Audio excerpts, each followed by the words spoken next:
Приветствую вас на канале «Книги, истории, факты». В этом видео я хочу рассказать 150 спокойных фактов для сна. Прошу поставить лайк сейчас до просмотра видео. Это очень важно для нас. Вы всегда сможете его убрать, если видео вам не понравится. Не забывайте, пожалуйста, подписываться на канал, если вы здесь впервые. Включайте все уведомления, чтобы ничего не пропустить. Ведь новые работы выходят регулярно каждую неделю. Приятного просмотра. Начнем. 1. Первая в мире оранжевая акула. У берегов Коста-Рики поймали акулу цвета апельсина с полностью белыми глазами. Биологи говорят, что это результат редчайшего сочетания ксантхизма, избытка желтого пигмента, и частичного альбинизма. Такую окраску у акул еще никогда не фиксировали. Ученые называют находку аномалией, открывающей новые вопросы о морской жизни. 2. Уже сейчас каждый 200-й человек на Земле – мигрант. Более 300 миллионов человек живут за пределами стран, где родились. Это примерно 3,7% населения планеты. При нынешних уровнях рождаемости в Европе и Африке к концу века потомков мигрантов в Западной Европе станет больше, чем этнических европейцев. Границы между этими группами постепенно будут стираться. В дальнейшем коренные европейцы могут сократиться до минимума, по примеру коренных народов США – индейцев. 3. В 1998 году автомобиль ВАЗ-2121 «Нива» совершил поистине выдающийся подвиг, который навсегда вошел в историю автопрома и экстремальных путешествий.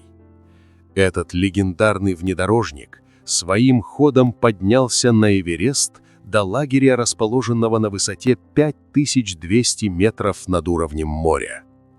Эта экспедиция стала настоящим испытанием для Нивы и ее экипажа. В условиях разреженного воздуха, экстремальных температур и сложного рельефа автомобиль продемонстрировал свою невероятную выносливость и проходимость. ВАЗ-2121 «Нива» доказал, что способен преодолевать самые суровые природные препятствия, что делает его настоящей легендой среди внедорожников. 4. Мост без единого гвоздя находится в Дагестане. Мосту уже более 200 лет, что для деревянной постройки внушительный срок. По мосту много лет ходят стада, и он спокойно выдерживает автомобиль. Высота моста – 10 метров. Построили мост представители одного из коренных дагестанских народов – табасараны, которые проживают на юго-восточном склоне Большого Кавказского хребта. Это одна из самых лесных зон Кавказа, поэтому деревья – основной строительный материал здесь. Мост, как конструктор, сложен из хорошо подогнанных брусьев и бревен. Удивительно, что спустя столько лет он все еще выглядит почти как новый, и с древесиной ничего не произошло. 5. Пенни-аукцион на заложенной ферме в Мичигане. На фото 1936 года запечатлен аукцион фермы стоимостью в 1 цент в Мичигане, один из самых изобретательных и смелых актов сопротивления, возникших во время Великой депрессии. Когда банки конфисковали фермы обедневших семей, что были больше не в состоянии выплачивать свои ипотечные кредиты, местные общины часто брали дело в свои руки.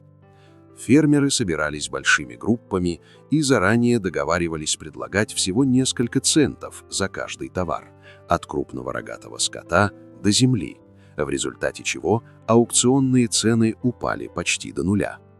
Последний покупатель, обычно доверенный сосед, затем возвращал имущество первоначальному владельцу, тем самым гарантируя семье возможность остаться на своей земле.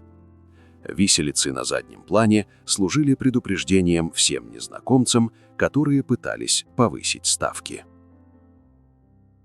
6. Мозг мужчин стареет быстрее женского, но есть способ это замедлить, доказали ученые. Норвежские исследователи выяснили, что объем мозга уменьшается с возрастом, причем у мужчин этот процесс идет в 2 раза быстрее. Однако есть способ замедлить старение мозга. Достаточно играть в видеоигры. Шутеры, стратегии и спортивные симуляторы тренируют мозг и могут замедлить старение на 10 лет. 7. В Китае запустили инженерное чудо – плотину высотой с 60-этажный небоскреб. Новая гидроэлектростанция в Китае поражает масштабом и мощностью. Инженеры снова удивили мир. 8. Вся семья родилась в один день. Пара из Огайо, Сиерра и Хосе, родились в один день. Спустя несколько лет они стали родителями близнецов, которые тоже появились на свет в тот же день. Теперь все 4 – мама, папа и 2 детей – празднуют день рождения 18 августа. Вероятность такого совпадения примерно 1 к 133 тысячам. 9. Это не фейк и не работа нейросети. На Гавайях есть кратер, будто с другой планеты. С высоты он выглядит как гигантский круг, скрывающий целый мир внутри скалы. 10. Фрагмент древнеримской дороги Виа Пастумия. Виа Пастумия – военная дорога, построенная в 148 году до нашей эры консулом Спурием Пастумием Альбином, вела от Генуи в Аквилею. Дорога Виа Пастумия, синий цвет, часть дорожной сети Древнего Рима в северо-восточном направлении. Последовательность, начиная с Рима. Фламиниева дорога, синий цвет, за ней следует Эмилиева дорога, красный цвет, которая соединяется в Пьяченце с Виа Пастумия, заканчиваясь в Аквилее на востоке и в Генуе, запад. 11. Ученые выяснили, как именно ведут себя австралийские ехидны в жаркую погоду. Чтобы охладить свой нос, животные пускают пузыри из соплей, которые лопаются и смачивают мордочку. Чтобы охладить тело, ехидны ищут холодную поверхность и плюхаются на нее животом. Научные исследования, которые мы заслужили. 12. Марго Хемингуэй «Красота и трагедия». Очаровательная Марго Хемингуэй, внучка великого писателя Эрнеста Хемингуэя, прожила жизнь полную блеска и признания. Она была успешной моделью, актрисой и иконой стиля своего времени. Но за ослепительной улыбкой скрывалась внутренняя боль, с которой Марго боролась долгие годы. К сожалению, эта борьба закончилась трагически. Она повторила судьбу своего знаменитого деда, совершив непоправимое. История Марго стала горьким напоминанием о том, что даже слава и красота не всегда способны победить личных демонов. 13. Дистопия из бетона. Нигде упадок современности не выглядит так, как здесь. На этом крошечном острове у берегов Японии когда-то кипела жизнь. Более 5000 человек ютились в тесных бетонных коробках, работая в угольных шахтах под морским дном. На 16 акрах умещалось все – квартиры, школы, магазины и даже кинотеатр. Это было одно из самых густонаселенных мест на планете. Но в 1974 году шахта закрылась, и жизнь исчезла почти в одночасье. Остался лишь огромный бетонный призрак, стены, крошащиеся в океан, крыши, рушащиеся под натиском штормов, и растения, неспешно возвращающие себе власть над руинами.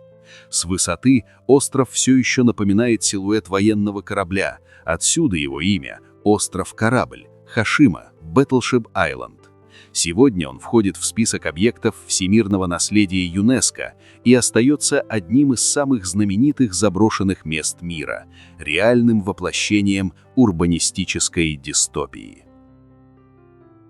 14. В горах пастухи иногда используют осликов-нянек, которые перевозят ягнят. До лугов с самой вкусной травой добраться сложно, они обычно высоко и далеко. Так что ягнята очень устают, поэтому часть пути преодолевают с такой вот нянькой. Говорят, некоторые ослы очень ответственно относятся к своей работе и продолжают следить за малышами уже наверху. Они защищают ягнят и не дают им разбежаться. 15. Национальная федерация дикой природы рекомендует владельцам оставлять шерсть домашних животных в месте, доступном для птиц, чтобы те могли использовать ее в качестве материала для строительства гнезд. Как отмечает портал Mother Nature Network, это облегчит пернатым процесс поиска нужных материалов и позволит им утеплить и защитить жилище от влаги. Шерсть животных хорошо подходит для устройства гнезд, потому что она долговечна и не впитывает воду, говорят в Национальной федерации дикой природы. 16. Спустя более чем 4 месяца и 26 тысяч километров в Китай вернулся первый грузовой поезд на самом длинном в мире железнодорожном маршруте.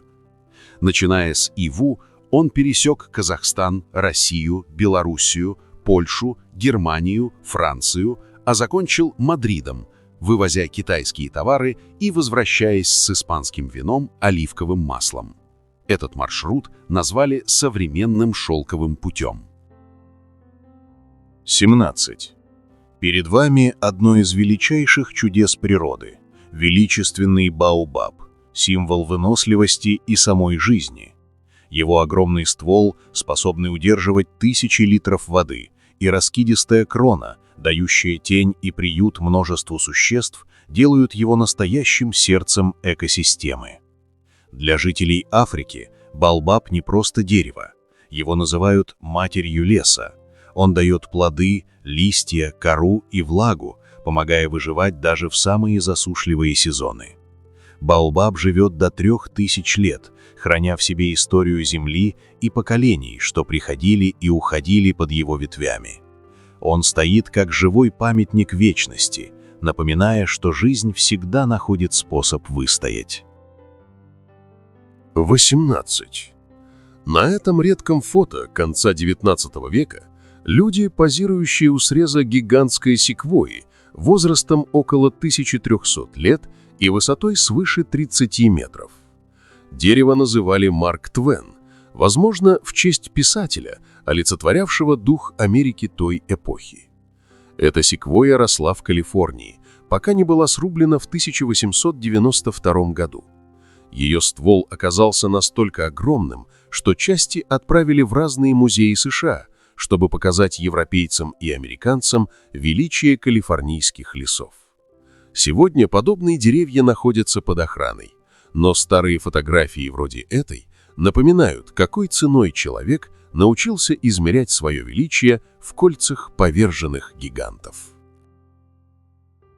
19. На Аляске лесные лягушки замерзают на 7 месяцев в году, из которых в течение 3 месяцев температура тела не превышает минус 6 градусов Цельсия. Их сердца перестают биться, они не дышат, кровоток останавливается. 60% воды в организме лягушки превращается в лед. Оттаивают и начинают двигаться они только когда приходит тепло. Недавно ученые нашли ответ на загадку, как лягушкам вида Rana salvatica это удается. Оказалось, что печень у этих земноводных перед засыпанием увеличивается в 1,5 раза, а запасы гликогена, питательного вещества, которое накапливает печень, вырастают в 3 раза. Замерзает лягушка постепенно, и глюкоза помогает клеткам сохранить свою структуру. Ученые прозвали их «ходячая печень». Природные секреты, скрытые в этих земноводных, специалисты надеются использовать для заморозки органов и, возможно, в будущем человека. Ведь заморозить человека легко, а разморозить живым и здоровым наука пока не умеет. 20. В Древней Греции не знали синего цвета. Не потому, что страдали странной формой дальтонизма, просто в языке такого цвета еще не изобрели. Почему синий цвет был слабо знаком древним людям и каким же греки видели небо? Прозрачным, винным, медным. В природе синего не так много, он энергетически емкий. Животным растениям, так сказать, невыгодно окрашивать себя в этот цвет. Поэтому греки пытались подобрать максимально близкий цвет, чтобы описать небо. 21. Когда кажется, что вам не везет, вспомните историю Дугласа Моусона. Полярник Дуглас Моусон и двое его коллег возвращались на базу в Антарктиде после длительного похода. 14 декабря 1912 года случилась трагедия. Один из коллег Моусона провалился в расщелину и погиб. Вместе с ним провалилась упряжка, на которой была большая часть провизии и палатка. До базы ученым оставалось пройти почти 500 километров. Ситуация осложнялась тем, что температура не поднималась выше минус 20 градусов Цельсия и не стихал сильный ветер. Из-за нехватки продовольствия Моусону и Мерцу пришлось есть мясо подручных животных, а сани тащить самостоятельно. Через 3 недели, 8 января 1913 года, Мерц скончался, и Моусон продолжил путь в одиночку. Ему пришлось избавиться почти от всех вещей, чтобы облегчить сани. За пару дней до окончания путешествия полярник провалился в трещину во льду, но смог выбраться. Когда Моусону удалось добраться до базы, оказалось, что корабль «Аврора», на котором он должен был отплыть домой, отчалил 5 часов назад. Его возвращение Моусону пришлось ждать еще 9 месяцев. 22.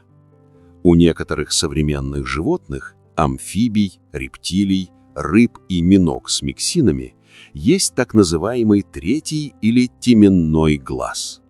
В самом развитом виде у третьего глаза есть сетчатка, нерв и аналог хрусталика, но нет радужки, век и глазодвигательных мышц. Видеть им нельзя, но зато он может чувствовать интенсивность освещения. Теменной глаз работает как эндокринная железа, помогая регулировать суточные и сезонные ритмы. Кроме того, он помогает ориентироваться в пространстве. Происходит он из 2 разных мозговых выростов, либо из пениального органа или эпифиза шишковидного тела, либо парапениального органа, который вырастает рядом с первым. 23. Масляный шарик Кришны – это гигантский гранитный валун весом 250 тонн и высотой 6 метров, который завис на склоне холма. Он не скатился вниз. Валун находится в этом положении более 2000 лет. Находится эта природная достопримечательность в курортном городе Махабалипурам в Индии. Люди впечатлялись идеальному балансу валуна, который действительно как шарик из масла, как будто прилип к земле. Но находились правители, которые пытались его столкнуть. Однако все их попытки оказались безуспешными. Камень упорно держится на холме. 24. Невероятно! Эта фотография была сделана почти в 15 километрах над Ирландским морем в апреле 1985 года. Это сверхзвуковой коммерческий самолет «Конкорд», летящий со скоростью 2 маха, то есть в 2 раза больше скорости звука, или примерно 2172 км в час. Небольшой истребитель приблизился к нему в полете и сопровождал его в течение 4 минут на той же скорости, а затем пилот истребителя сделал фотографию, которая до сих пор является единственным изображением «Конкорда», летящего на такой скорости. На заднем плане светит солнце, а на этой высоте небо уже темнее даже в середине дня из-за снижения плотности воздуха. На этой высоте можно даже увидеть кривизну Земли. 25. Старше Земли. В музее хранится материал, которому насчитывается 4,6 миллиарда лет.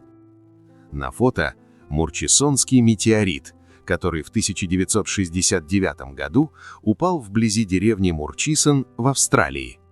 Этот камушек весит чуть больше 100 килограммов, а его возраст специалисты оценивают в 4,6 миллиарда лет. Получается, что метеорит бороздил космические просторы еще до того, как сформировалась Земля. По официальным данным, возраст нашей планеты 4,54 миллиарда лет. В космическом теле содержится много органических соединений, аминокислот и моносахаридов. Эти находки могут быть одним из фактов, которые свидетельствуют в пользу гипотезы, что в происхождении жизни на Земле важную роль сыграли органические соединения, принесенные из космоса метеоритами.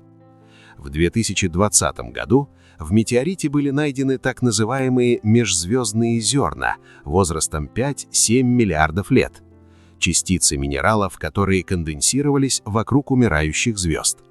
Размеры этих мелкодисперсных частиц могут составлять от нескольких нанометров до нескольких микрометров.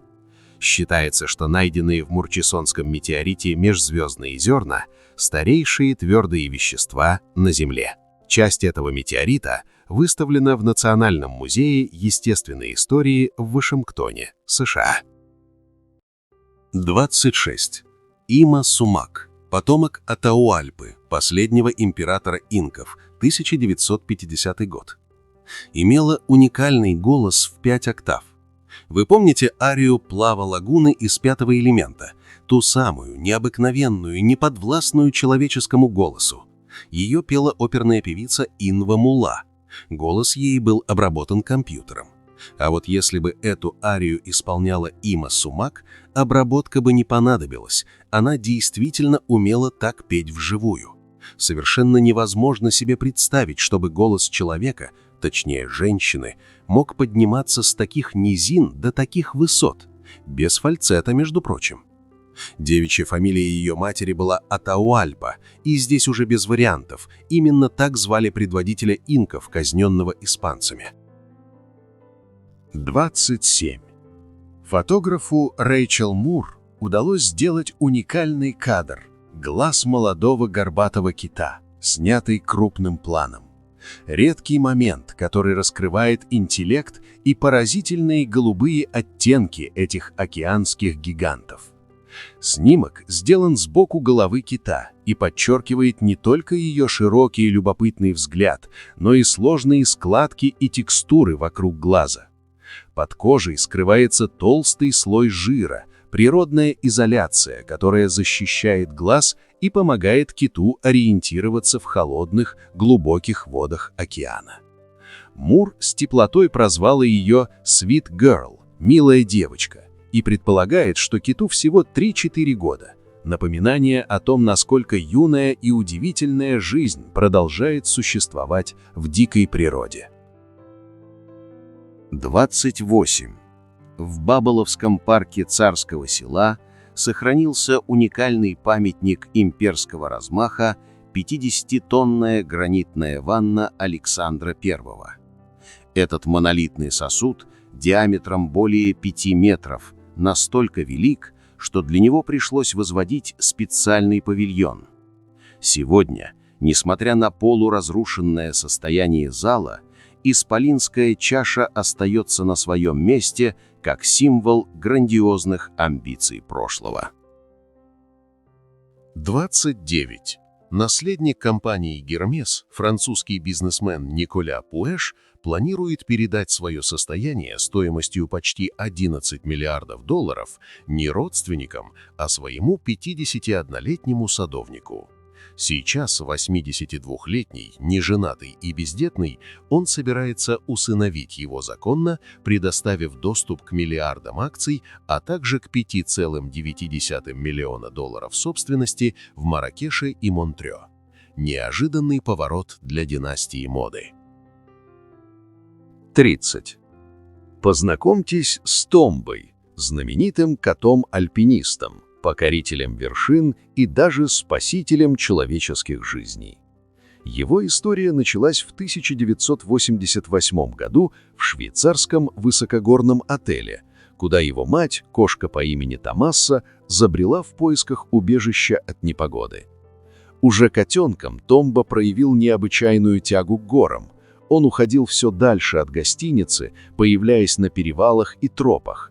В 10-месячном возрасте он впервые взошел вместе с альпинистами на вершину Риндерхорн, 3453 метра, после чего стал постоянным спутником горных экспедиций. Томба с интересом встречал туристов, внимательно изучал их рюкзаки и нередко сопровождал группы в походах, возвращаясь лишь после окончания маршрута. Многие думали, что его влекли угощения, но в отеле он получал достаточно еды, просто кот был настоящим поклонником гор. Однажды во время прогулки с молодой парой он неожиданно свернул с тропы. Люди пошли за ним и тем самым избежали гибели. В том месте вскоре сошла лавина. Так кот спас им жизнь. Журналистка Хэдди Сиг, поднимавшаяся вместе с Томбой на Риндерхорн, вспоминала, что он уверенно двигался по льду, отказывался от помощи и предпочитал самостоятельно преодолевать трудные участки. История необычного кота была описана в книге Питера Столлера, владельца отеля, и разлетелась по всему миру. В 1993 году Томба скончался от иммунодефицита.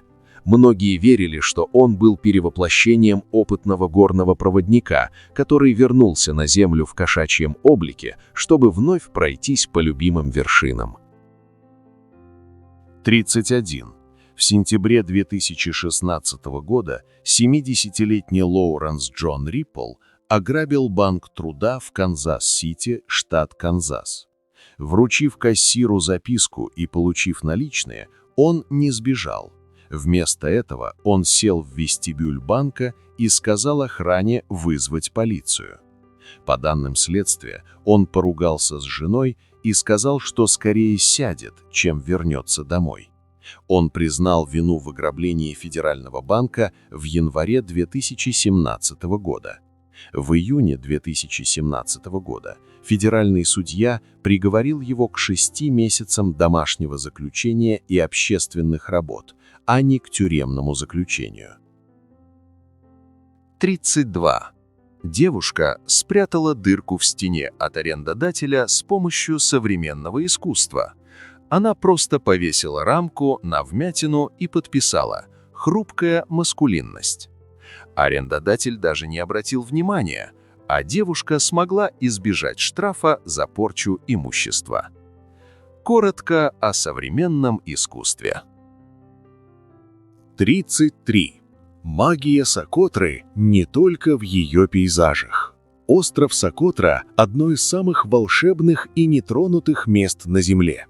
Этот крошечный йеменский остров кажется принадлежащим другому миру с его сюрреалистическими пейзажами, уникальной дикой природой и теплой сокотрийской культурой. Будь то знаменитые драконовые кровавые деревья, нетронутые пляжи или скрытые лагуны, каждый уголок Сокотры предлагает что-то необыкновенное для открытия. Если вы мечтаете о приключении вдали от протаренных троп, этот остров предлагает все – неземную красоту, нетронутую природу и ощущение спокойствия, которого нет нигде больше. 34. Когда-то такие представления устраивали детям, а сегодня это стало почти забытым искусством, но все еще невероятно теплым и уютным.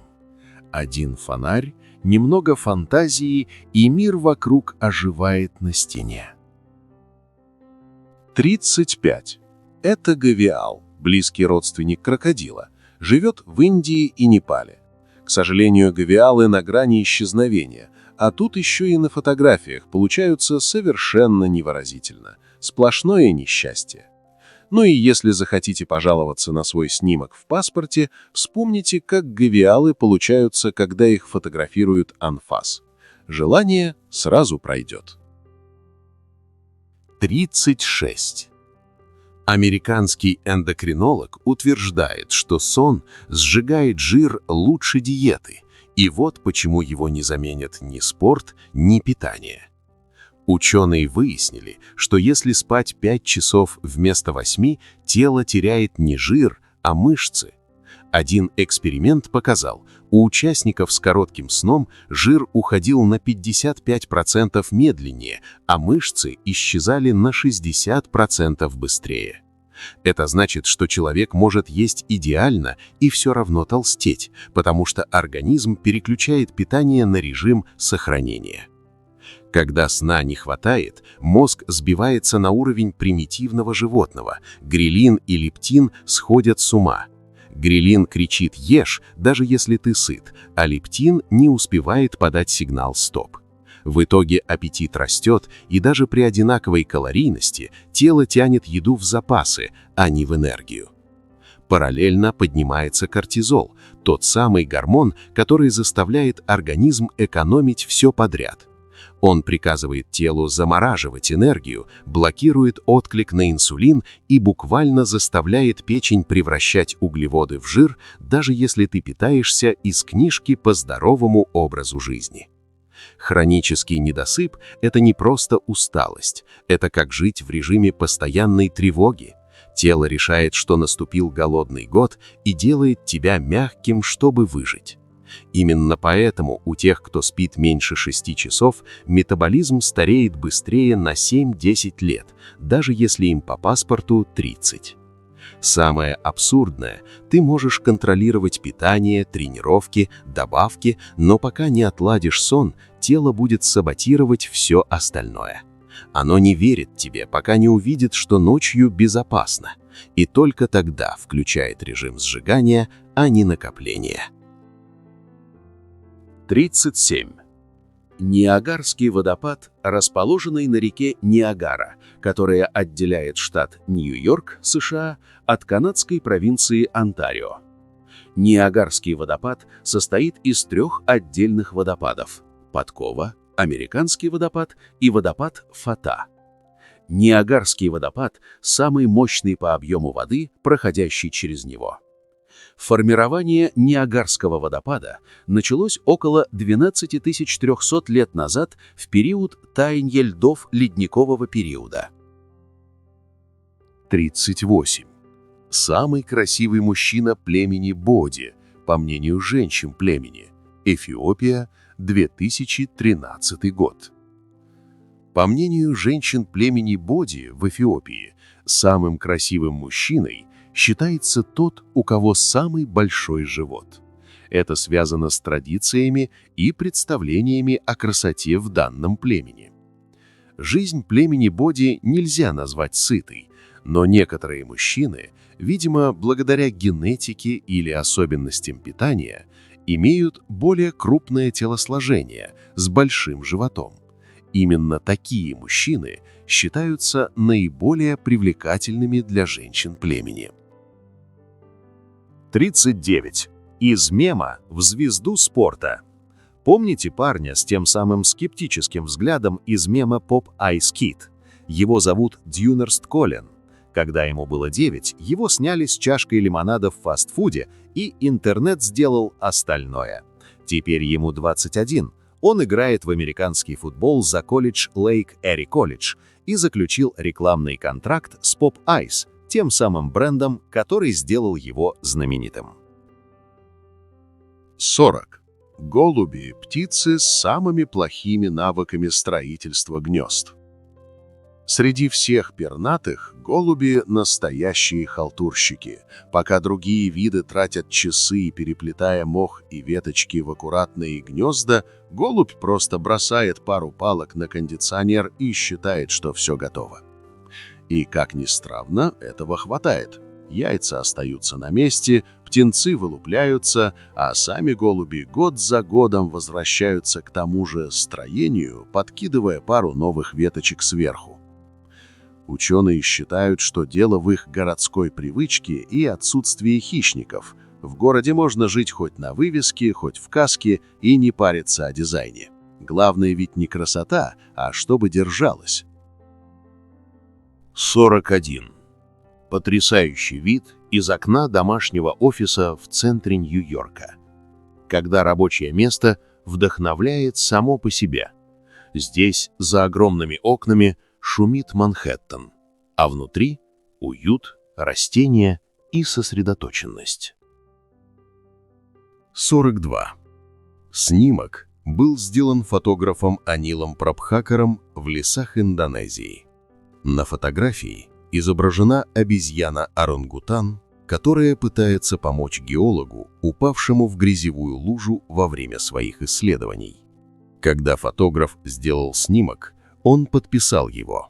В то время, когда человечность умирает внутри человека, животные ведут нас к принципам человечности. 43. То, что с первого взгляда кажется гладким и невесомым, на деле сложная мозаика из тысяч мельчайших чешуек, аккуратно уложенных слоями, словно черепица на крыше. Именно они создают тот самый волшебный блеск, узоры и оттенки, которые оживают при каждом касании света. Чешуйки состоят из хитина, того же вещества, что образует панцири насекомых. Их микроструктура преломляет свет так, что крылья бабочек способны менять цвет в зависимости от угла взгляда, превращаясь в живую радугу. Фотограф Торбен Данке с помощью макросъемки показал этот тайный мир, где под объективом проступает тончайшая ткань природы, сотканная из света и совершенства. 44. Так как Аль Капоне трудно было тратить полученные нечестным путем деньги под пристальным вниманием спецслужб, он создал огромную сеть прачечных с очень низкими ценами. Было трудно проследить действительное количество клиентов, поэтому доходы можно было писать практически любые. Отсюда пошло выражение «отмывать деньги». По этой же причине в США принято стирать белье не дома, а в прачечных, так как их количество осталось немалым, а цены невысокими. 45. На Олимпиаде 1912 года, проходившей в Стокгольме, произошло ЧП. Пропал один из марафонцев. Пробежав около 30 километров, японский бегун Шицу Канагури почувствовал сильную жажду. Мужчина подбежал к одному из домов и попросил попить. Пожилой владелец дома предложил Шицу пройти в гостиную, а сам отправился на кухню. Когда он пришел в гостиную со стаканом сока, то обнаружил бегуна спящим на диване. Вежливый хозяин не стал будить гостя и бережно укрыл его одеялом. Так Шицу Канагури проспал более суток. Спустя 50 лет 76-летний Шицу вернулся на то же самое место, где так внезапно прервался марафон, и нашел в себе силы пробежать оставшуюся часть дистанции. 46. Представьте, как сотни пчел, взмахивая крыльями, находят дорогу домой, следуя едва уловимому аромату, который указывает путь к улью сквозь бескрайние цветочные поля. Этот невидимый сигнал исходит от особой пахучей железы, знаменитой железы Нассонова, открытой в 1882 году русским зоологом Николаем Нассоновым. Она расположена между 6-м и 7-м сегментами брюшка у рабочих медоносных пчел и начинает работать, когда пчела выпячивает и изгибает брюшко, открывая камеру, наполненную ароматным секретом. Пчелы размахивают крыльями, способствуя распространению запаха, чтобы их сородичи могли быстро сориентироваться и найти дорогу в улей, особенно во время роения, поиска пищи или возникновения тревоги. Основными компонентами секрета являются гераниол, нерол, их производные и фарназол. Именно этот сложный букет веществ служит универсальным маяком, собирая вместе целое сообщество насекомых около источника пищи или у входа в улей. Интересно, что железа Насонова отсутствует у маток и трутней, и ее запах не уникален для конкретной семьи, благодаря чему на больших пастбищах многочисленные семьи не мешают друг другу, используя общий язык ароматов. 47. Рельеф дна Северного Ледовитого океана. Площадь океана составляет 14,75 миллиона квадратных километров. Средняя глубина – 1225 метров, а наибольшая глубина – 5527 метров. Воды Северного Ледовитого океана омывают берега России, США, Канады, Исландии, Норвегии и Дании, которая владеет Гренландией. 48. Как белые медведи заселили брошенную научную станцию. Когда полярники ушли, жилье зря не пропало. На острове Колючин под Чукоткой дома старой станции облюбовали белые медведи. Новые квартиранты довольны. Отопления нет, квартплаты тоже. Станция была закрыта в 1990-х, после распада СССР. Фотограф Вадим Махоров запечатлел сцены с дрона с борта судна «Профессор Хромов», находясь примерно в километре от животных. Он отметил: белые медведи любят занимать дома. Такое происходит не только на Колючине. Любая полярная база с открытыми дверьми рискует получить новых пушистых жителей. Сейчас база превратилась в настоящую медвежью коммуналку, на редкость уютную. Автор фото добавил: неподалеку от домиков находится лежбище моржей. Интересное соседство. Теплая ирония судьбы. Станция, построенная для изучения природы, теперь сама стала частью природы. 49. Палец шимпанзе и палец человека. Есть, конечно, и еще миллион доказательств, просто кричащих о том, что мы не только произошли от обезьян, но и сейчас, с точки зрения биологии, очевидные представители большой семьи приматов. В наше время отрицать, что люди – ближайшие родственники шимпанзе, точно такое же постыдное невежество, как верить в плоскую землю, но намного более распространенное. Причина этого невежества не только малые познания, но прежде всего нежелание признать правду, поэтому тут никакие аргументы не помогут. Многих возмущает, что они имеют столь низкое происхождение. Напрасно. То, что нас создала эволюция тем же путем, что и всех других живых существ, вовсе не значит, что мы только животные. Наоборот, людей к животному началу не свести. Мы разумные существа, сформированные воспитанием, языком, обучением. Просто это уже про культуру, которая нас и отличает от животных, а не про биологию. 50. На изображении эволюционный путь, который прошли наши предки за 4 миллиарда лет. В этом сериале 6 сезонов. В первом мы были одноклеточными микроорганизмами, во втором – червями, в третьем – рыбами, в четвертом – пресмыкающимися, точнее их четвероногими предками, в пятом – млекопитающими, вроде землероек, в шестом – обезьянами. Сейчас идет 7-й сезон этого всепланетного шоу. Но станет ли он финальным? 51. Только слепой мог стать массажистом в Корее. Когда тьма становится светом. Есть древняя традиция, родившаяся в Корее более века назад.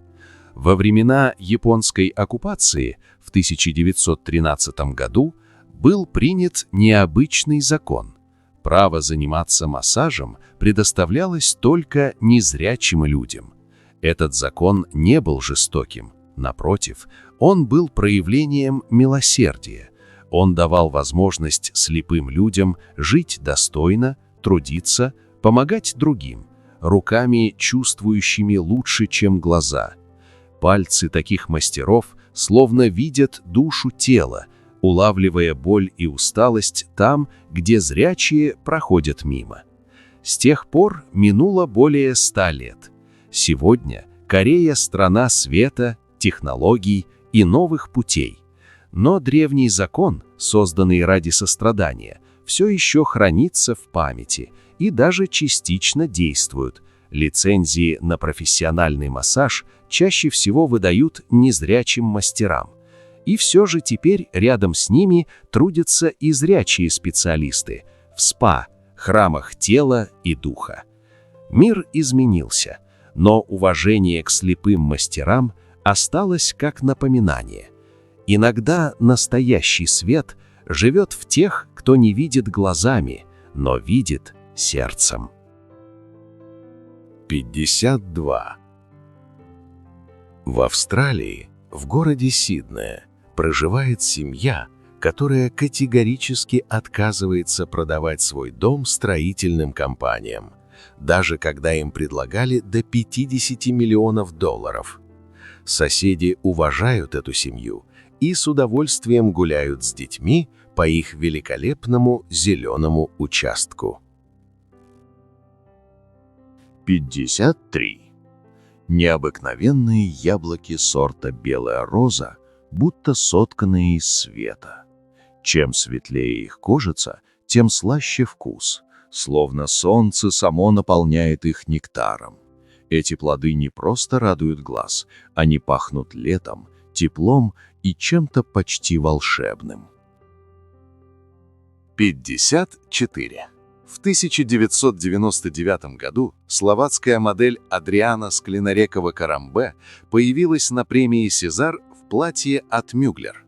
Она вручала награду вместе с французским актером Жамелем Дебузом. Если вы думаете, что последняя фотография Photoshop, то спешим разочаровать. Рост Адрианы 185 сантиметров, плюс каблуки, а рост Жамеля 165 сантиметров. 55. Во время встречи с принцем Гарри актер Киллиан Мерфи демонстративно держал руки в карманах, проявляя таким образом неуважение. «Так ты британец?» – спрашивает Гарри. «Нет, я ирландец».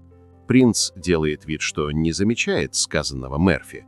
«Ах да, я знаю, вы британец». «Нет-нет, я ирландец, и это большая разница», – с достоинством отвечает Мерфи, не вынимая рук из карманов. Этот жест имеет свою предысторию. В 1920 году, во время войны за независимость Ирландии, в городе Корк был издан приказ расстреливать всех мужчин, держащих руки в карманах. С тех пор многие ирландцы испытывают неприязнь к британской королевской семье. Желая выразить свое истинное отношение, ирландцы просто придерживаются этой традиции, держа руки в карманах при встрече с представителями королевской династии. Например, ирландский регбист Ронан О'Гара в присутствии королевы отказался вынуть руки из карманов. Таким образом, ирландцы нашли способ показать свой протест в общении с британскими монархами. 56. Житель Новой Зеландии сменил имя на 2253 слова и потратил несколько лет, чтобы узаконить это решение. В 1990 году Лоуренс Воткинс добавил к своему имени более 2000 уникальных слов. Долгое время власти не принимали его заявления. Причина самая простая – в паспорте не хватало места для такой длинной записи. Мужчина был настойчив и дошел до высокого суда Новой Зеландии. В конце концов, он добился победы. Стоит отметить, что Лоуренс, будучи сотрудником городской библиотеки, выбирал себе имена из различных книг. 57. Водопад, где вода падает из ниоткуда. Загадка Анхеля. Самый высокий водопад на Земле, и до сих пор неизвестно, откуда берется столько воды. 58. В середине 1950-х годов на одном из обедов, которые Черчилли устраивали в своем загородном доме в Чартвилле, гости и хозяева решили сыграть в одну игру. Кем бы вы хотели стать, если бы не стали тем, кто вы есть? Гости оживленно принялись фантазировать о своих мнимых профессиях и дарованиях. наконец очередь дошла до хозяина дома. «Если бы я не стал тем, кто я есть, я бы с удовольствием стал...» Здесь Уинстон выдержал актерскую паузу и, вынув сигару изо рта, медленно повернулся к Клементине. «Вторым мужем миссис Черчилль». В своей автобиографической книге Уинстон Черчилль написал: «Самым выдающимся достижением моей жизни было то, что я смог убедить мою будущую жену выйти за меня замуж». 59. Пещера имени Веревкина самая глубокая в мире. Находится она в Абхазии, и ее глубина составляет 2212 метров. Когда ее исследовали, специалисты спускались на дно пещеры целую неделю, чем не путешествие к центру Земли. И там, внизу, ученые нашли живые организмы, которые еще не были известны науке. 60. Шахтные лошади никогда не знали, что такое дневной свет. Они не дышали свежим воздухом, не паслись на зеленых лугах. Эти лошади были изолированы от внешнего мира, были вынуждены жить во тьме, слепли. Они передвигались только с помощью обоняния и по командам возниц. Эти лошади рождались во тьме, работали и умирали там же. Их труд был очень тяжелым. Одна такая лошадь могла тащить до 8 самых тяжелых вагонеток с углем. Однако даже в таких условиях животные не теряли чувство собственного достоинства. Они, как и другие рабочие, знали свои права. Например, по звуку вагонеток лошади могли определить, сколько из них к ним прицепили. В таких случаях они отказывались тащить слишком тяжелый груз. Они также знали, когда заканчивается рабочий день. Если рабочие пытались заставить их работать сверхурочно, лошади убегали вдоль рельсов. Труд лошадей в шахтах продолжался до 1972 года, до тех пор, пока их не заменили машины. Последняя шахтная лошадь по имени Рубин была поднята на поверхность 3 декабря 1972 года. Ее встретили под звуки оркестра и с венком из цветов. Рубин считается самой счастливой из всех шахтных лошадей. 61. А вы знали, что крошечная вертикальная канавка между носом собаки и верхней губой на самом деле имеет цель?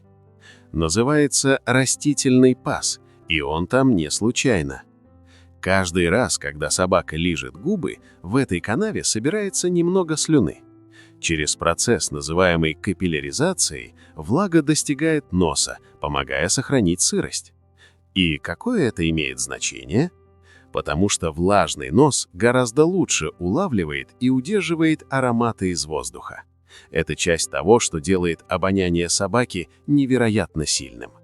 Дизайн природы всегда такой умный, не так ли? 62. Эта сцена из «Интерстеллара», где герой Мэтью МакКонахи смотрит видео от своих детей и плачет, была снята с первого дубля и без репетиций. В недавнем интервью актер признался, что сознательно отказался от подготовки, чтобы реакция получилась максимально настоящей. Съемка проходила в понедельник утром, сразу после теплых выходных, проведенных с семьей. Когда камера включилась, МакКонахи внезапно охватил страх. А что, если и ему придется упустить столь важные моменты в жизни своих детей? И именно эта эмоция помогла ему прочувствовать боль Купера так, как не смогла бы ни одна репетиция. 63. Существо на фотографии – Эологиска гигантия, крупный вид морских щетинистых червей, полихет, обитающий в холодных водах Антарктического океана. Он может достигать 20 сантиметров в длину и известен своими яркими золотистыми щетинками, которые служат защитой от хищников. Эти щетинки могут отражать свет под водой, придавая червю почти металлический вид. Несмотря на свою устрашающую внешность, Эологиска гигантия не агрессивна по отношению к людям. Это глубоководный падальщик, питающийся в основном мелкими морскими организмами. Что делает этот вид таким захватывающим, так это его устрашающая челюсть, которая может выдвигаться наружу, чтобы схватить добычу, почти как в научно-фантастическом фильме. Эулагиска гигантия выживают в самых суровых условиях на планете, где температура близка к нулю, а давление экстремальное. Эти черви могут показаться пугающими, но они играют важную экологическую роль в глубоководных пищевых сетях, помогая перерабатывать питательные вещества в экосистемах Антарктики. Причудливая красота и инопланетные черты делают их одними из самых замечательных примеров приспособляемости жизни в экстремальных условиях. 64. Вершина мира. Вот как выглядит Земля с самой высокой точки. Эверест – 8848 метров над уровнем моря. Отсюда небо кажется темнее, кислорода едва хватает, а тишина почти абсолютная. 65. Муж научил ее краситься, качать бедрами, читать классику и вести себя в обществе. Их любовь возмущала всю Италию, но они разрешили себе быть счастливыми. Понти сказал Софи, что она очень хороша и стала бы кинозвездой. Вот только похудеть, конечно, надо, особенно в бедрах, и нос укоротить. Софи было неприятно это слышать. Себе она нравилась, и этого было достаточно. Сказала, что нет, ничего в себе переделывать она не станет. После этих слов Понти бесконечно ее зауважал. Он привык, что девушки готовы на все, только бы стать знаменитыми. И отказаться от мысли сделать из Софи звезду уже не мог. Он чувствовал себя ювелиром, заполучившим редкий, но неограненный бриллиант. Понти возился с Софией месяцами, учил, как говорить без неаполитанского акцента, как краситься и причесываться, чтобы не быть похожей на смешную провинциалку, заставлял читать классическую литературу и слушать классическую музыку. Он даже научил ее красиво ходить, ставил в 2 ряда письменные столы с открытыми ящиками, а Софи должна была закрывать их, проходя мимо и качая бедрами. Псевдоним Софи Лорен придумал тоже он и заключил для нее выгодные контракты. Софи Лорен и Карло Понти прожили вместе полвека. Понти не дожил до золотой свадьбы всего несколько месяцев. Софи всегда говорила, что без мужа она никогда не стала бы той, кем стала, и что эту любовь ей подарил Бог. 66. Гора Омура – это потухший вулкан на полуострове Идзу, Япония. Его идеальная коническая форма выглядит так, будто ее выточили вручную. За это гору часто называют «зеленым мороженым». 67. Джон Форман превращает необработанные природные элементы, камни, ракушки и листья, в завораживающие узоры, которые кажутся одновременно вневременными и мимолетными. Каждая композиция разворачивается словно тихий диалог между художником и ландшафтом, где каждое расположение несет в себе замысел, а каждая деталь гармонично сочетается с окружающей средой. 68. Когда Чарли Чаплин решил жениться на Уне, ему было 53, а ей 18. Великий артист сказал ей: «Выходи за меня замуж, чтобы я мог научить тебя, как жить, а ты научить меня, как умирать». Она сказала ему: «Нет, Чарли, я выйду за тебя замуж, чтобы ты научил меня расти и научить тебя, как оставаться молодым до конца». 34 года вместе и 8 детей. 69. В центре Стокгольма стоит уникальное окно в прошлое – военный корабль 17 века «Васа». Его возвышающийся силуэт напоминает о людских амбициях, инженерном гении и роковой ошибке, что обрекла судно на долгие века забвения. Этот корабль был заказан королем Густавом II Адольфом в 1625 году. Швеция, стремившаяся утвердить свое господство на Балтике, нуждалась в величественном и непобедимом символе морской мощи. Так родился Васа, Настоящий шедевр кораблестроения с внушительным вооружением, богато украшенный скульптурами и резьбой. Более 700 деревянных фигур на корпусе и мачтах, покрытые яркими красками, должны были показать всему миру силу и величие шведской короны. 10 августа 1628 года тысячи людей собрались на набережной, чтобы увидеть отплытие этого морского гиганта. Мощные мачты гордо возвышались над водой, когда Васа впервые отошел от берега. Но всего через несколько минут ликующий крик толпы сменился ужасом. Внезапный порыв ветра заставил корабль накрениться, вода хлынула через открытые пушечные порты. Васа утонул на глазах у потрясенных зрителей, унеся с собой на дно более 30 человек. Проблема заключалась в нарушенном балансе. Корабль оказался слишком высоким и тяжелым, а его конструкция неустойчивой. Король настаивал на установке дополнительных пушек и высокой надстройки, игнорируя предупреждения инженеров. В результате первое плавание стало последним. Так корабль пролежал на дне Балтийского моря более 300 лет, пока в середине 20 века его не обнаружил шведский археолог-энтузиаст Андерс Франсен. Подъем судна в 1961 году стал одним из крупнейших достижений подводной археологии. Исследователям удалось сохранить почти 98% оригинального дерева благодаря уникальной среде Балтики – холодной, малосоленой воде, бедной кислородом, что помешало развитию корабельного червя.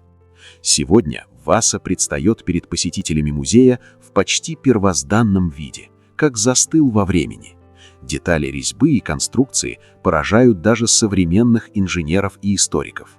Среди множества скульптур на борту можно найти фигуры львов с человеческими лицами, символы власти и силы, воплощающие амбиции Густава Адольфа. Эти грозные львы смотрят в разные стороны, словно предупреждая, сила и высокомерие могут привести к гибели. Васа не просто корабль. Это символ человеческой страсти к величию и урок смирения.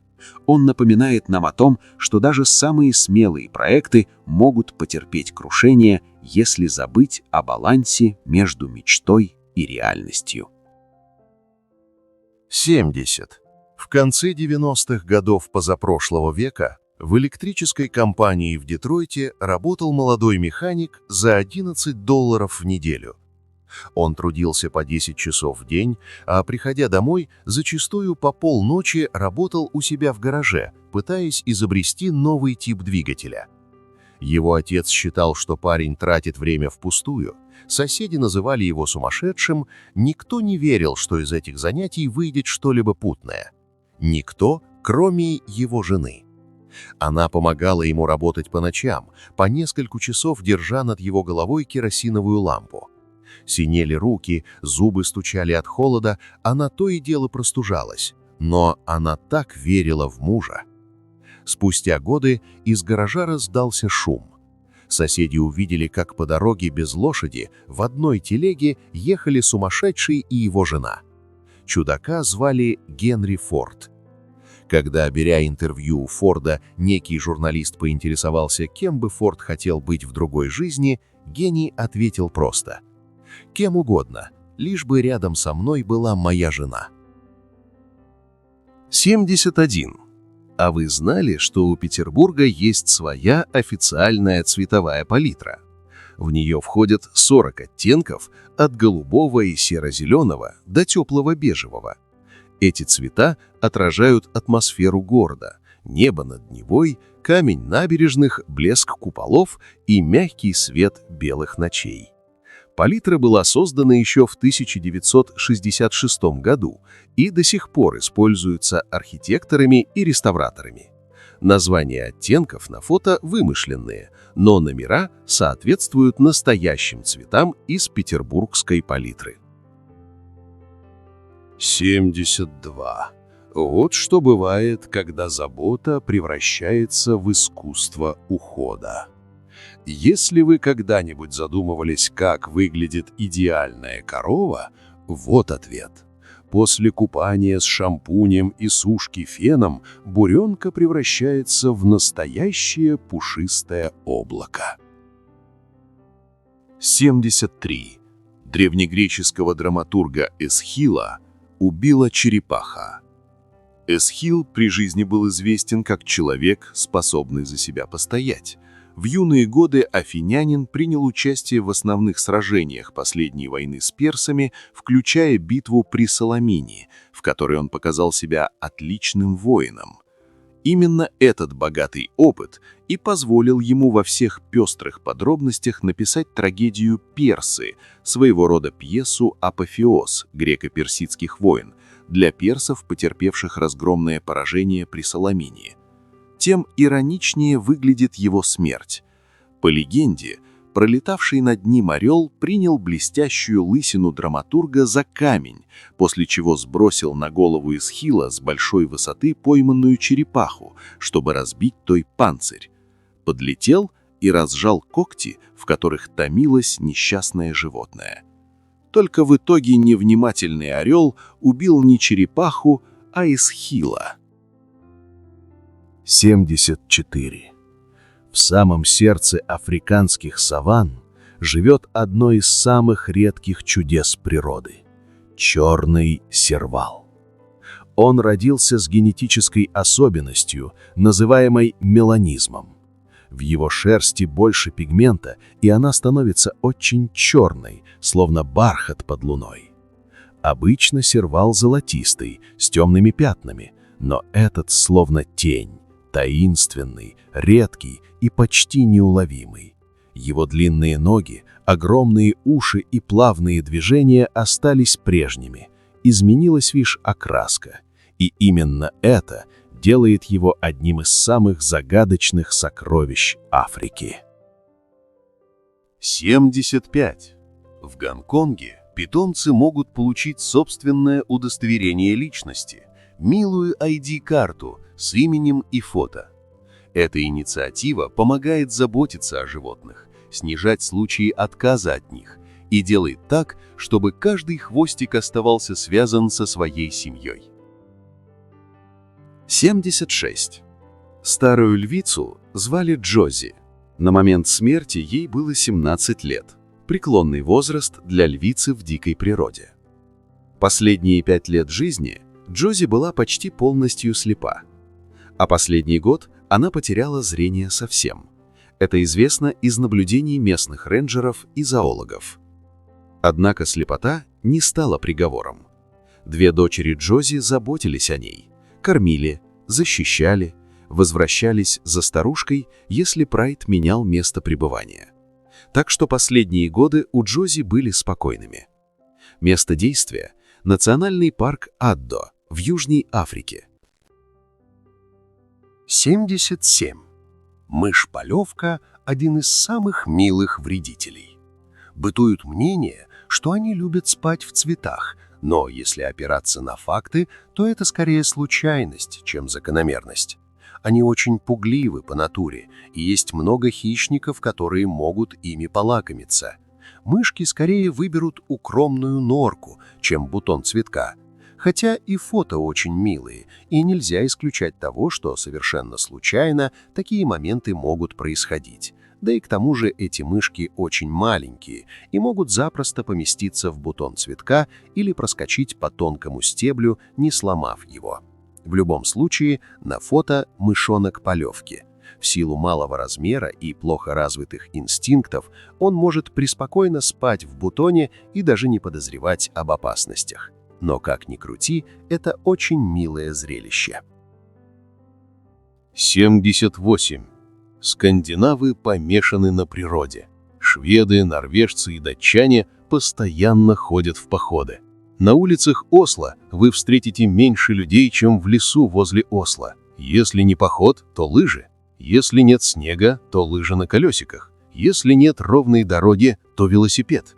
Если не проехать, то на лодке по фьорду поплавать. А если не проплыть, то поход, конечно. Магазины с походным снаряжением у них на каждом шагу. Если на центральных улицах в других странах обычно будут Шанели и Луи Виттоны, то в скандинавских городах аутдор-магазины.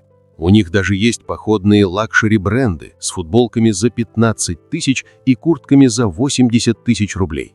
И носят эту аутдор-одежду они даже в повседневной жизни. Идя по центру города, вы увидите кучу людей в походных штанах и куртках. Или даже если девушки в платьях и парни в костюмах, то обязательно в трекинговых ботинках.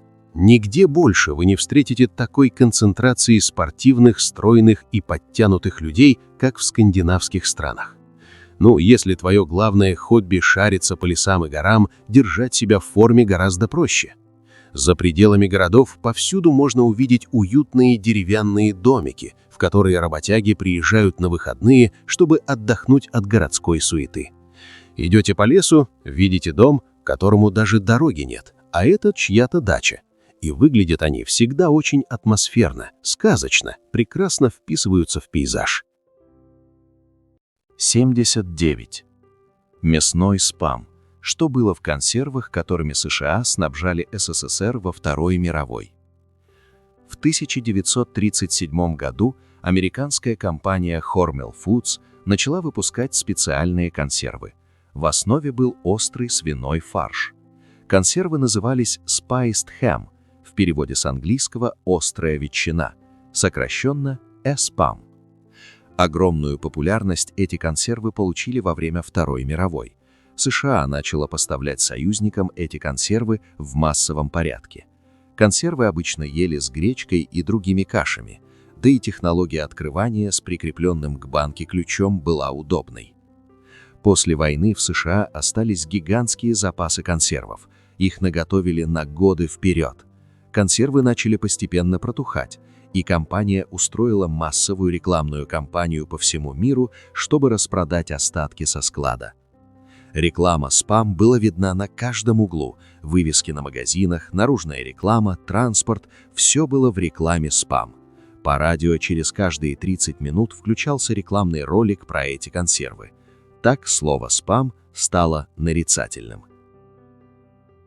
80. Замок Хоуска. Врата в ад в сердце Чехии. В Северной Богемии, спрятанный среди густых лесов, находится таинственный замок Хоуска.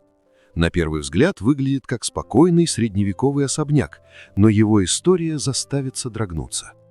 Легенда гласит, что Хоуска был построен в XIII веке во времена правления Отакара II. Согласно древней легенде, там, где сегодня стоит замок, находится глубокая трещина, ведущая прямо в ад. Говорят, что изнутри появились монстры и демоны, мучившие местных жителей. По сей день замок Хоуска привлекает исследователей паранормального и любителей исторических загадок. Говорят, что ночью здесь слышны странные голоса, а некоторые посетители утверждают, что видели темные фигуры, двигающиеся по пустым коридорам. 81. Всего в 18 лет Роберт Дюбуа был обвинен в убийстве молодой женщины в Тампе, штат Флорида, в 1983 году. Доказательства – предполагаемый след укуса и показания тюремного информатора. Он провел 37 лет за решеткой, отбывая пожизненное заключение за преступление, которого не совершал. Спустя десятилетия в ходе пересмотра дела старый биологический образец был повторно проверен с использованием современных технологий ДНК-тестирования. Результаты были однозначны – Дюбуа невиновен. Город Тампа выплатил ему компенсацию в размере $14 миллионов, одну из крупнейших выплат в истории Флориды за судебную ошибку. Теперь, оказавшись на свободе, Дюбуа сталкивается с трудной задачей – начать жизнь заново в мире, который изменился почти до неузнаваемости. Его история – мощное напоминание о том, как несовершенство правовых систем может разрушить человеческие судьбы, и почему истина и справедливость никогда не должны быть поспешными. 82. Джонни Коулон весил чуть больше 50 килограмм, но никто не мог сдвинуть его с места. Ни Джек Джонсон, ни Прима Карнера, ни даже сам Мохаммед Али. Бывший чемпион в легчайшем весе показывал трюк, в котором стоял, будто приросший к полу. Сильнейшие мужчины пытались поднять его и сдавались, как будто он стал частью земли. Коулон говорил лишь одно: это не сила, это техника. Секрет он унес с собой. 83. До начала 20 века на Рождество в викторианской Англии существовал обычай, когда женщины традиционно вставали на колени и просили прощения у своих мужей за все ошибки, которые они совершили в прошлом году. 84. 22 октября 1895 года произошло крушение на вокзале Монпарнас. Оно стало одним из самых знаменитых железнодорожных происшествий. Пассажирский поезд следовал из Гранвилля в Париж.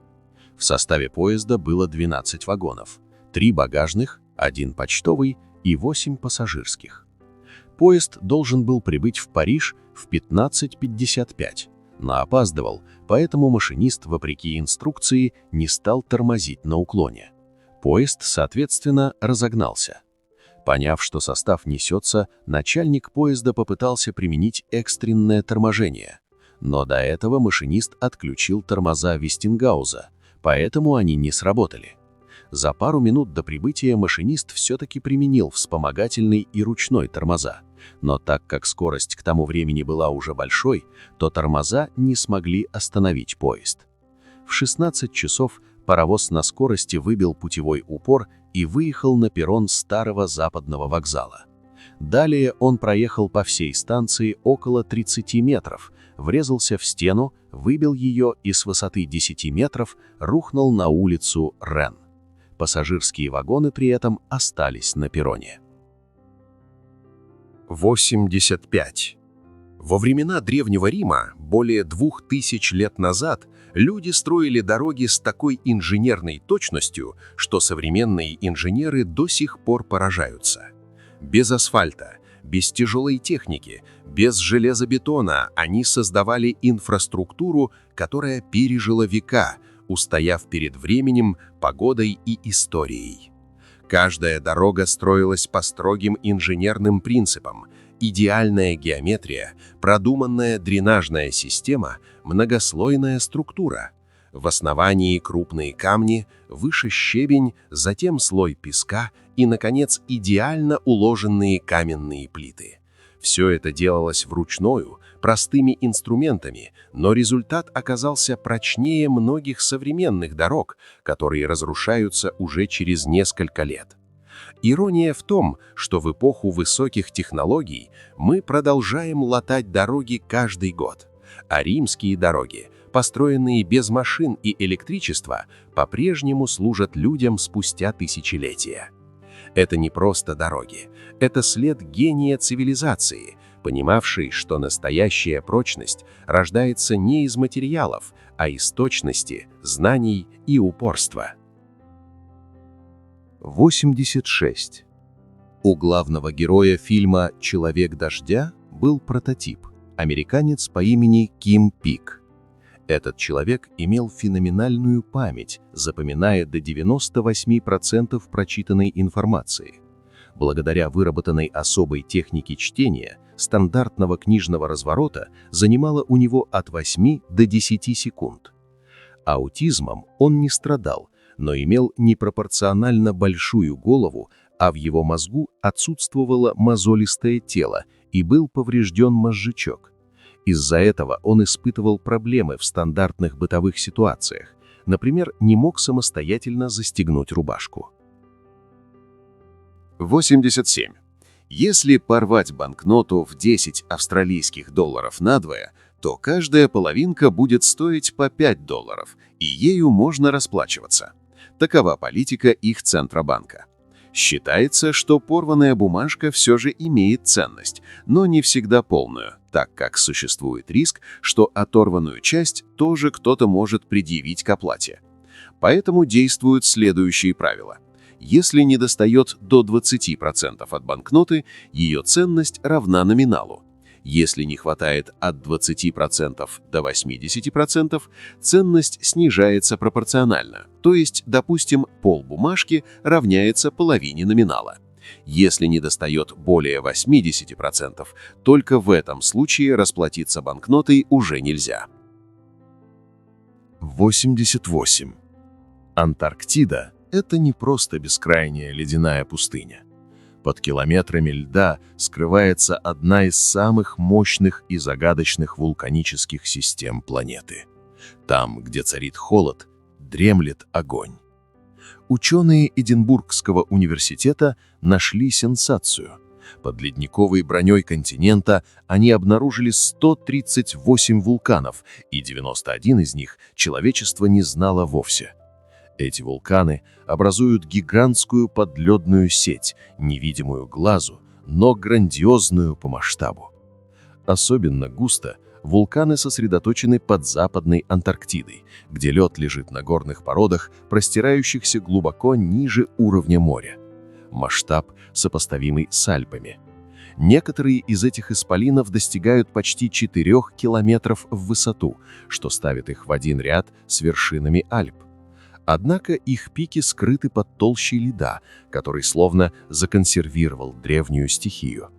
Используя спутниковые снимки, ледопроникающие радары и топографическое моделирование, исследователи подтвердили, Антарктида – самый плотный вулканический регион на Земле. Почему это важно? Эти находки не просто переписывают геологические карты. Они помогают понять, как взаимодействие вулканизма и льда может влиять на климат планеты. Если эти вулканы когда-нибудь пробудятся, их тепло способно ускорить таяние ледников и изменить уровень Мирового океана. Антарктида хранит не только ледяные тайны, но и память о бушующем внутреннем пламени Земли. Это континент, где под поверхностью тишины спит целая армия вулканов. 89. В прохладное мартовское утро 2019 года фотограф Кэтрин Свобода стояла в парке Хантли-Маттоус, штат Вирджиния, терпеливо выжидая момент. Перед ее объективом самец краснокрылой овсянки пел, обозначая границы своей территории. Обычная сцена для природы. Но в тот миг она превратилась в нечто уникальное. Когда птица раскрыла клюв, морозный воздух вылепил ее песню в видимую скульптуру дыхания. Легкие спирали пара, словно тонкие мазки кисти, закружились над застывшим утром и исчезли в следующее мгновение. Один единственный кадр, в котором природа и искусство встретились на грани мига, принес Свободе главный приз конкурса Audubon Photography Awards 2019, напоминая, что самые драгоценные шедевры рождаются не только руками человека, но и в тихом соавторстве с самой природой. 90. Это, возможно, одна из самых удивительных скульптур в мире. Автором ее считается неизвестный французский мастер XIX века, а в настоящее время экспонат хранится в Индийском музее Салар-Джанг. Данная скульптура носит название «Двойная статуя Мефистофеля и Маргариты». Ее особенность заключается в том, что с одной стороны изображен мужчина, а с другой – женщина. Позади произведения размещено большое зеркало, которое позволяет одновременно увидеть обе фигуры и оценить высочайшее мастерство художника. Вся скульптура выполнена из цельного куска древнего сикаморового дерева. 91. Какого цвета Солнце на самом деле? С расстояния в 150 миллионов километров Солнце обычно выглядит как белый круг в небе. Но причина, по которой многие люди воспринимают его как желтый оттенок, связана с тем, как рассеивается свет. Дело в том, что молекулы в воздухе перенаправляют синие и фиолетовые длины волн солнечного света, позволяя большему количеству желтых и красных лучей попадать нам в глаза. Это еще и та самая причина, по которой небо выглядит голубым. По мере того, как день переходит в ночь, солнечному свету приходится проходить через более плотную атмосферу, Поэтому все больше молекул рассеивают его голубые оттенки и превращают Солнце в оранжевое и даже красное во время заката. 92. В среднем снежинкам требуется около часа, чтобы долететь до Земли, поэтому в новогоднюю ночь после боя курантов некоторое время будет идти прошлогодний снег. 93. Финского Деда Мороза зовут Рождественский козел – Йоулупукки. 94. У голландского аналога Санта-Клауса, Синтерклааса, есть помощник по имени Черный Пит, который выполняет за него всю грязную работу. 95. Первыми на Земле Новый год встречают жители крошечного островного государства Кирибати. Оно расположено в самом раннем часовом поясе. 96. Первую электрическую гирлянду придумал телеграфист Ральф Моррис в конце XIX века. Он развесил на елке маленькие сигнальные лампочки, которые использовались на телефонных пультах. 97. Оригинальный рецепт салата оливье, созданного в XIX веке жившим в Москве французским поваром Люсьеном Оливье, утрачен. В книге Елены Малаховец «Подарок молодым хозяйкам» издания 1904 года он был воспроизведен примерно. В списке ингредиентов значились рябчики, телячий язык, паюсная икра, салат, отварные раки, омары, пикули, соя-кабуль, огурцы, каперсы и вареные яйца. 98. В Советском Союзе с 1930 по 1947 год 1 января было рабочим днем. 99. В русском фольклоре Снегурочку звали Снежевиночка, и она в буквальном смысле родилась из снега. 100. 31 декабря 1986 года немецкий телеканал Das Erste по ошибке показал прошлогоднее обращение Гельмута Коля.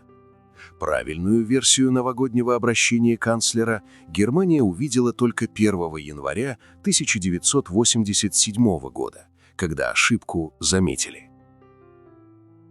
А сейчас я хочу попросить о минуте вашего внимания, касающейся организационных вопросов на нашем канале КИФ.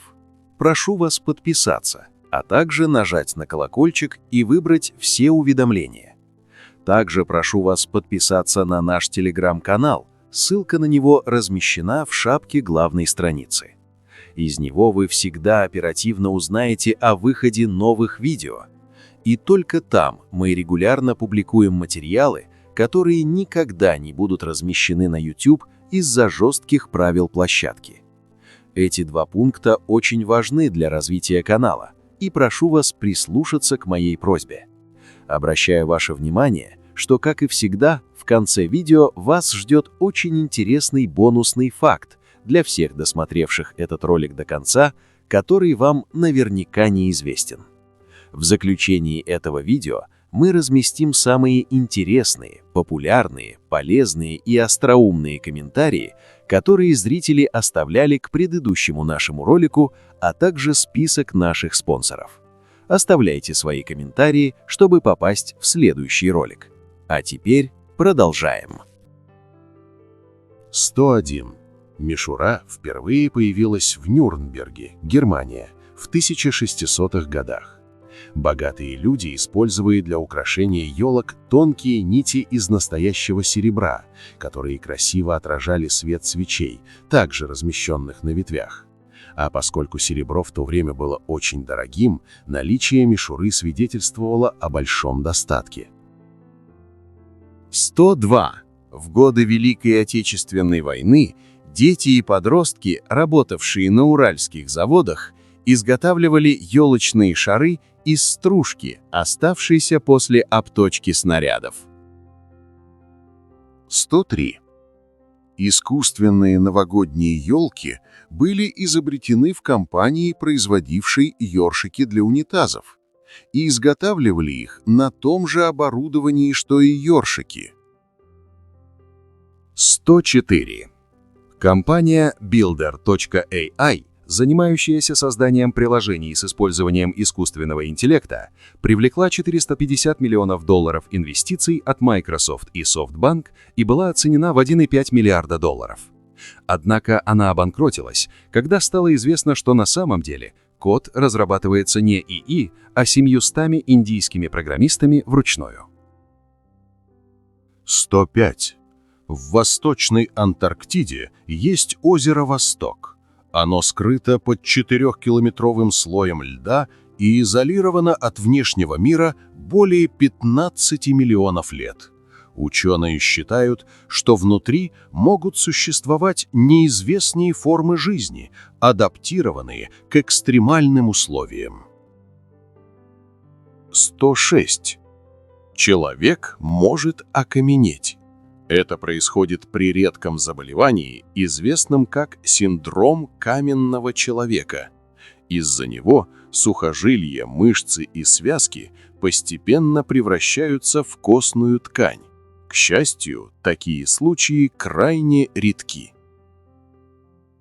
107. Мухи способны видеть мир в замедленном режиме. Их глаза фиксируют до 250 кадров в секунду, у человека около 60, поэтому для них движение выглядит гораздо медленнее, чем для нас. 108. Ученые научились читать мысли с помощью нейросканеров, преобразующих активность мозга в текст. Технология пока распознает только простые образы и слова, но в будущем может стать основой для общения с людьми, утратившими речь. 109. Некоторые нейтронные звезды вращаются со скоростью более 700 оборотов в секунду. Это невероятно плотные остатки взорвавшихся звезд, и один их кубический сантиметр весит больше, чем вся гора Эверест. 110. Прослушивание музыки способно мгновенно ослабить боль и поднять настроение. Она активирует дофаминовую систему, отвечающую за удовольствие и мотивацию, а также помогает снизить уровень кортизола, гормона стресса. В итоге любимая мелодия воздействует на те же области мозга, что и обезболивающие средства. 111. Лава на Гавайях иногда поет. Когда расплавленный камень быстро застывает под ветром, из-за потоков воздуха образуется свистящий звук, напоминающий гул органа. Редкое природное явление, называемое пением лавы. 112. Средняя продолжительность жизни собак обычно составляет 10-15 лет. Однако австралийская пастушья собака по кличке Блуи стала исключением. Она прожила удивительные 29,5 лет, став старейшей собакой в мире. 113. У гигантских черепах с Галапагосских островов настолько медленный обмен веществ, что они могут прожить без еды и воды до целого года. Некоторые особи доживают до 180 лет, старше большинства наук, описывающих их. 114. В горах Шотландии можно увидеть загадочное явление – брокенский призрак.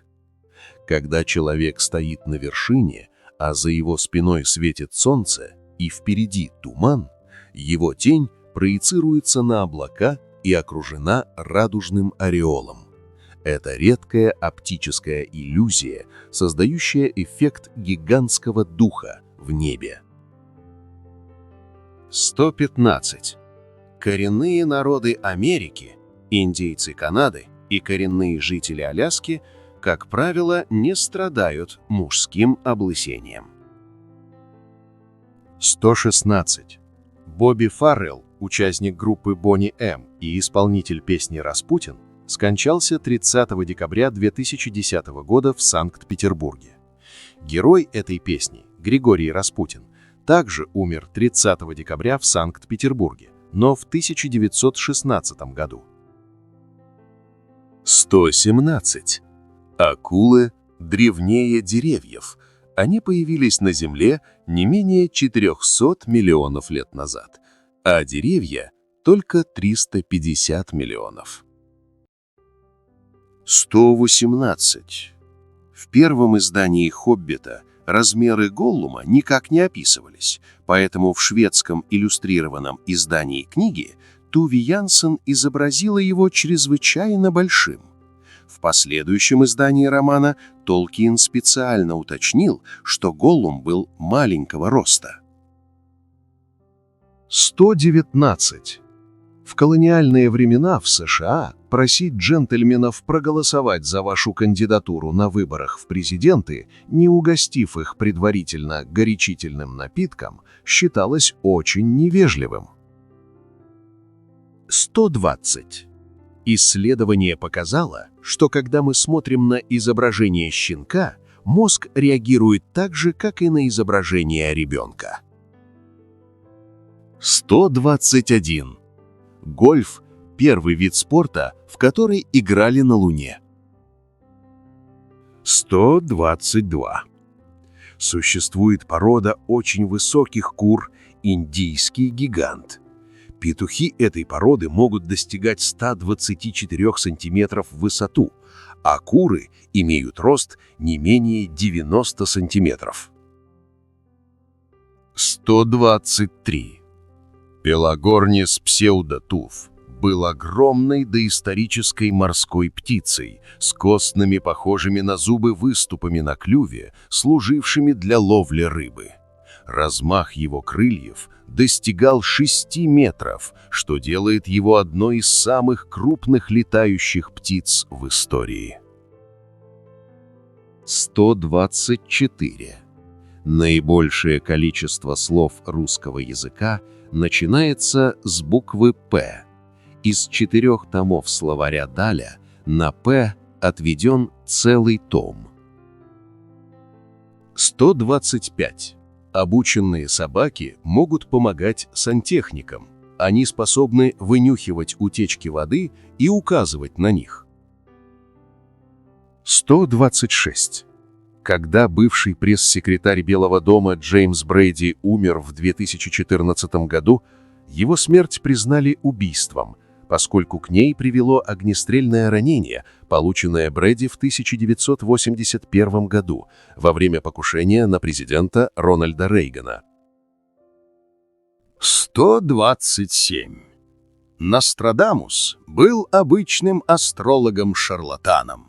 Он ничего не понимал в астрономии, поэтому все его расчеты движения небесных тел были неверными.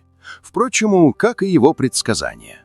Нострадамус ошибся даже в дате собственной смерти. 128. США – страна с наибольшим количеством лауреатов Нобелевской премии. 129. Гуси – старейший из видов одомашненных птиц. Гусей одомашнили около 7000 лет назад, а одомашнивание кур началось около 5000 лет назад. 130. В Лаосе есть поле с тысячами доисторических каменных кувшинов, долина кувшинов. 131. Хирургия в переводе с древнегреческого означает «рукоделие». 132. В начале 20 века в США продавался электромобиль Detroit Electric, который на одной зарядке мог проехать 130 километров и развивал скорость до 32 километров в час. 133. Произнесение неприличных слов для облегчения стресса или боли называется лалахезией. 134. Китайская поэтесса IV века Су Хуэй написала самый сложный палиндромный стих в истории, посвятив его своему мужу. Он состоит из сетки 29 на 29 иероглифов, всего 841, и может читаться в разных направлениях и по разным схемам, образуя более 3000 коротких рифмованных стихотворений. 135. Никто из ученых не смог разыскать личинку жука-дровосека Титана, одного из крупнейших жуков в мире. Предполагается, что личинка развивается внутри древесины в течение нескольких лет. 136.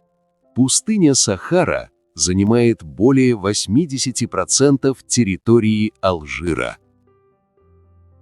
137. Писателя Редьярда Киплинга назвали в честь озера Редьярд в Стаффордшире, Великобритания. Там познакомились его родители. 138. Самый большой когда-либо произведенный ALT-телевизор Sony PVM-4300 имел диагональ 43 дюйма и весил около 200 килограммов. 139. Стивен Кинг, большой поклонник хэви-металла, в 1983 году купил местную радиостанцию, когда она сменила формат, только для того, чтобы вернуть в эфир свою любимую музыку. 140. Бернард Шоу, проживавший в имении в деревне Айот Сент-Лоуренс, недалеко от Лондона, обустроил в саду маленький 6-метровый сарай для работы, где мог уединяться. Он назвал его Лондоном, чтобы прислуга могла спроваживать нежданных гостей словами: «Сожалею, мистер Шоу сейчас в Лондоне». 141. Основатель Sony нанял специалиста по критике продуктов компании. В его задачу входило выискивать недостатки и сообщать о них. Спустя 20 лет этот человек стал президентом Sony. 142. Невозможно высосать яд после укуса змеи. Это миф. Кроме того, это опасно. Микробы изо рта могут спровоцировать заражение. 143. Настоящее имя Нельсона Манделы – Роли Хлахла, а имя Нельсон ему дал его школьный учитель, неизвестно почему. Сам Мандела говорил, что не имеет понятия, в честь кого его назвал учитель. 144. По данным античных авторов, против боевых слонов часто использовали боевых свиней, иногда обмазанных горючим и подожженных. Их визг приводил слонов в ужас, и они могли пуститься в бегство, растаптывая собственных солдат. 145. В сказке «Золотой ключик» или «Приключения Буратино» Алексея Толстого Буратино носил белый колпак, а не полосатый. 146. Сессионный бас-гитарист Лиланд Склар за свою долгую карьеру принял участие в записи более чем 2000 альбомов самых разных исполнителей и коллективов. 147. Некоторые виды рукокрылых могут бегать по земле, опираясь на сгибы крыльев. Есть и виды, умеющие плавать. 148. После возвращения с Луны экипаж Аполлона-11 Нил Армстронг, Базз Олдрин и Майкл Коллинз прошел таможенный контроль, указав в документах пункт отправления Луна, пункт прибытия Гонолулу, а в декларации образцы лунных пород и пыли. 149. Ни один ураган никогда не пересекал экватор. Сила Кориолиса на экваторе почти равна нулю, поэтому воздух там не может вращаться. 150. С 1894 года ежегодно проходит принципиальный матч по американскому футболу между командой Ducks (утки) Орегонского университета и командой Beavers (бобры) университета штата Орегон. Победитель этого матча получает переходящий трофей в виде утконоса, объединяющего черты утиного клюва и бобриного хвоста. На этом я бы хотел закончить это видео со 150 спокойными фактами для сна. Ну и уже по традиции, для всех досмотревших этот ролик до конца, предлагаю узнать бонусный факт. Картина Эдварда Мунка 1893 года «Вампир» на самом деле называется «Любовь и боль». Предполагается, что автор не планировал изображать вампира. Картину переименовали позже. Вот такими у нас получились 150 спокойных фактов для сна. На экране вы можете увидеть несколько комментариев из предыдущего ролика. Надеемся, вам понравился материал, который мы собрали для вас. Оставляйте комментарии, ставьте лайки, делитесь своим мнением о ролике, предлагайте темы, которые вы хотели бы услышать в новых видео. Все это очень важно для нас и позволяет продолжать радовать вас новыми, надеемся, еще более интересными видео. Отдельно хочу поблагодарить всех зрителей, поддержавших наш канал материально в это непростое время. Их имена вы можете увидеть на экране вашего устройства прямо сейчас и в описании ролика. Благодарю за просмотр этого видео и прошу подписаться на канал «Книги, истории, факты», поставить лайк, нажать на колокольчик и выбрать все уведомления. Вам наверняка понравится. Я расскажу еще много интересного и познавательного. Прошу при возможности помочь каналу, заглянув в описание этого видео, и поддержать любым удобным способом. Ваши комментарии, лайки и то, что вы делитесь нашими видео в самых разных социальных сетях и мессенджерах, помогают развитию нашего канала и позволяют понять, что прилагаемые нами усилия не напрасны.